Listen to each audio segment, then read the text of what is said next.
Hello everyone, Heinlein here. In this video I will go through the landing procedures in the Mig-21. This video will only cover the VFR landing procedures. The ILS landing will take a video on its own because it's a bit more complicated and you can only do it at the Caucasus map. We are going to land at Hama Air Base. That's the air base right on the nose here. So we are going to fly a VFR landing pattern on Hama Air Base. We're going to fly like this and turn for downwind right here, and then we're going to turn for base and then final and land at runway 28 right here. So let's get started. Let's on pause here. At this point you want to descend and maintain an airspeed about 500 to 700, and you want to descend to 1000 meters above ground.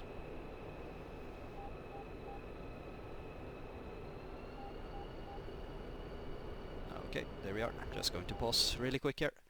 Hama Air Base is roughly at 1000 feet above sea level. That's roughly 330 meters above ground. Above sea level. And right now we're at 1250 meters above sea level, so we're going to level out here. And we're going to decrease our speed to 500 kilometers an hour.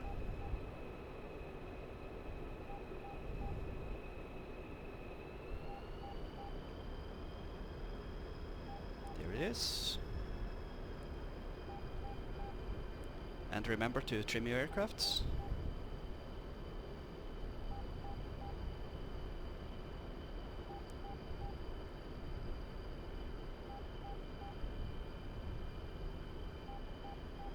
Let's throttle up and try to maintain 500.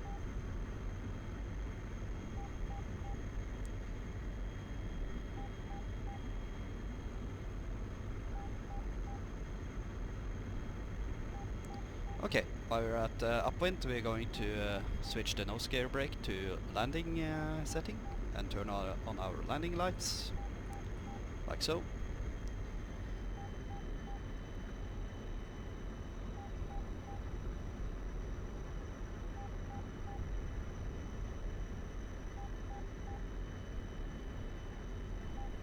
A bit too close to the runway, so we might going to just turn for a short final and skip the crosswind.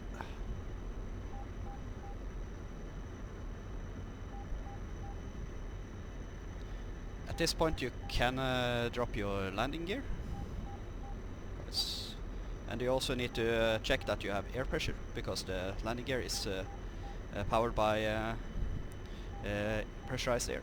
Let's just pause really quick. I just want to say this is why it is important that you always put your gear handle back to neutral after you have raised your landing gear after takeoff, because if you're not, you're going to deplenish your air pressure, and if you manage to do that, then you need to push this handle right here. This is the emergency release for the landing gear, and gravity will basically do the work and drop the landing gear for you.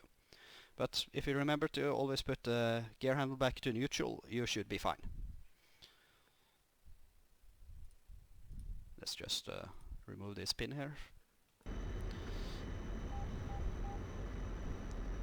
So let's drop our landing gear.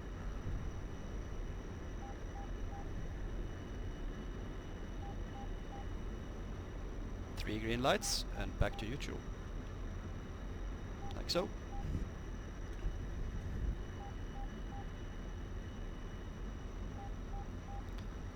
Alright. Now our speed has dropped quite significantly, so accelerate back to roughly 450 kilometers an hour. And at this point I'm going to turn for final.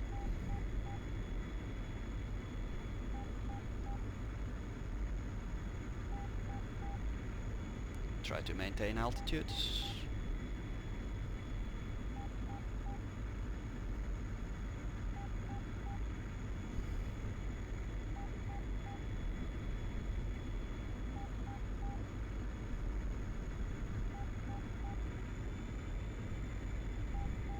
Landing gear is really draggy, so I'm almost at full through military power right now, actually. Okay, so now we are at crosswind.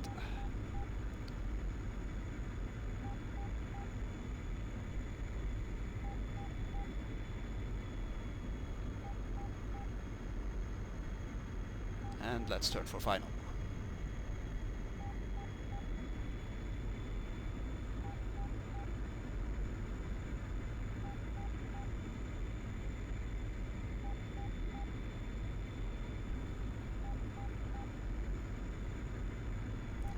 Turned a bit too soon, but not too bad. So at this point, when you're at final, I'm going to put my landing gear down into landing configuration, like so. And I'm going to allow my airspeed to drop down to 350 kilometers an hour. You should not go any slower than that on final.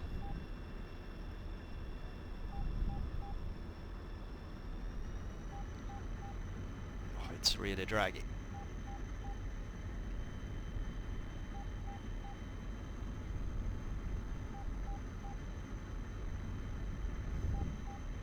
And you should try to aim to keep your descent rate at 10 meters a second. And your angle of attack not more than 10 degrees. That's ideal.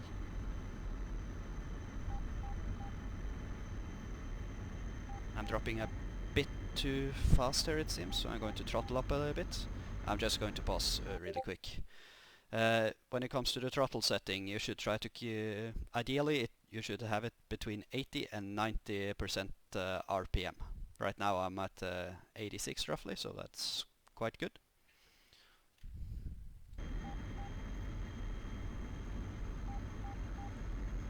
I've dropped a bit too fast, so I'm going to throttle up and try to get back on the correct glide path.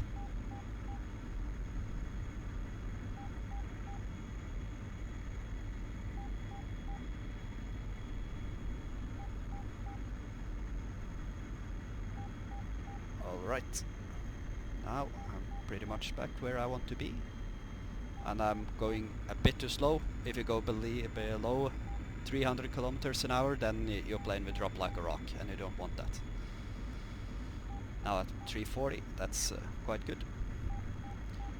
And let's just pause here really quick.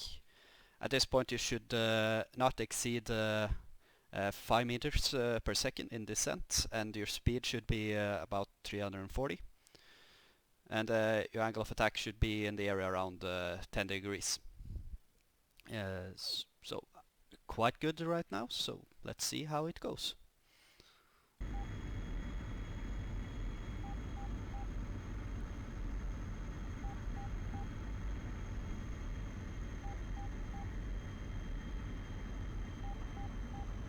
And throttle back. And let's just pause. At this point you need to deploy your chute. I'm going to show you which button that is. It's for me it's simply P on I believe it's default on the setting, and they also need to bind this one. It's not too critical, so I just do it manually. I'm going to show you how to do that in the cockpit afterwards.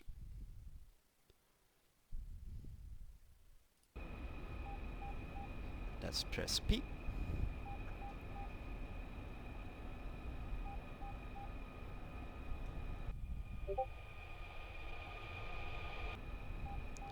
And that was quite a successful landing.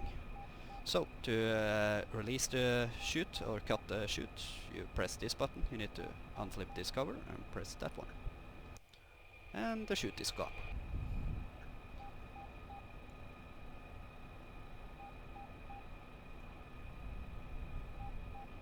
So I hope this was a bit useful for you guys. I know the Mig-21 can be a bit tricky to get used to land, because if you're going in too fast or you land too hard, you can bounce, and then you smash down again on the runway, and that can result in broken landing gear, and yeah, really expensive stuff that your cruise chief will not be too happy about. But I hope this was useful for you to see, and I'll see you in the next video.